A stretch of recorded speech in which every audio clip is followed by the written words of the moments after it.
KBS 공영노조 성명서. KBS는 조국 후보자 비호하지 말라. 부끄럽지도 않나? 자고 나면 새로운 의혹이 불거져 나오는 조국 법무부 장관 후보자 비리 종합백화점이라는 말이 돌고 있을 정도이다. 건설업으로 돈을 벌어 사학재단을 인수한 조 후보자의 부친은 단돈 21원의 재산과 49억 원의 부채를 남겼다고 한다. 그런데 조 후보자 가족은 빚 상환을 면제받고 사학재단과 건설회사를 두고 가족 간 소송을 벌여 사학재산이 갖고 있던 수십억 원대의 채권을 넘겨받았다고 한다. 이 과정에서 조 후보자 동생의 위장 이혼 의혹, 의심스러운 주택 거래 등이 발생하는 등 온갖 편법과 사기 의혹이 난무하는 실정이다. 게다가 조 후보자의 딸이 고등학교 2학년이었을 때 의대 교수 등과 함께 영어로 된 의학 논문을 발표했다. 단 2주 인턴으로 참여하고서도 제1저자로 등재돼 논란이 되고 있다. 그리고 의학전문대학원에서는 2번씩이나 낙제를 하고서도 장학금은 3년 내내 받았다고 하니 참 신기하고 헷갈릴 뿐이다. 이것이 전부가 아니다. 조 후보자 자신은 서울대학교에 복직 신청만 하고 강의도 하지 않았는데 8월분 급여를 받았다고 한다. 이런 의혹만으로도 조국 씨는 특권과 반칙의 상징처럼 돼 버렸다. 이 정도 조국 후보자에 대해 철저한 검증은 못할 망정 KBS 뉴스 9은 조국 후보자에 대한 의혹을 마무하기 바빴다. 8월 19일 KBS 뉴스9에서 KBS는 조국 후보자와 관련해 3개의 뉴스를 보도했다.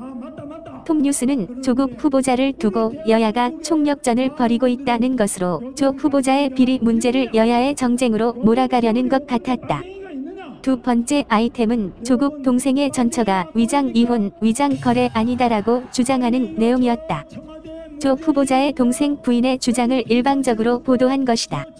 세 번째는 조국 측 의혹과 해명이라는 뉴스였다.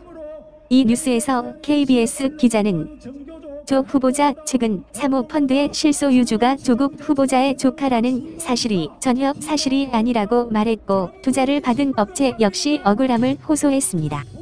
라며 조국 후보자의 편에서 설명하는 뉴스가 많았다.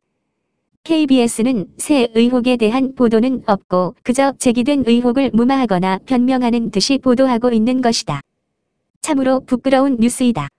온 국민이 조국 후보자의 위선과 편법, 반칙 등을 비판하고 있는데도 KBS 뉴스9은 조국 후보자를 감싸고 있으니 누가 KBS에 돌을 던지지 않으랴. 게다가 8.15 문재인 정권 퇴진 집회에 모였던 수십만의 인파를 단 3천여 명이 모였다고 조작 보도까지 했으니 KBS인들은 도저히 고개를 들고 다닐 수 없는 지경에 이르고 말았다. 숨기고 가린다고 국민들이 모르고 넘어가는 시대가 아니다. 인터넷 검색 기능과 SNS, 유튜브의 발달 등으로 사실상 모든 국민이 기자와 PD 역할을 한 지 이미 오래됐다. 지상파 방송 등에서 보도하지 않아도 국민들은 이미 다 알고 있다. 그러니 이제 눈 감고 아웅 하는 것 그만 멈춰라. 창피할 뿐이다. 2019년 8월 20일 KBS 공영노동조합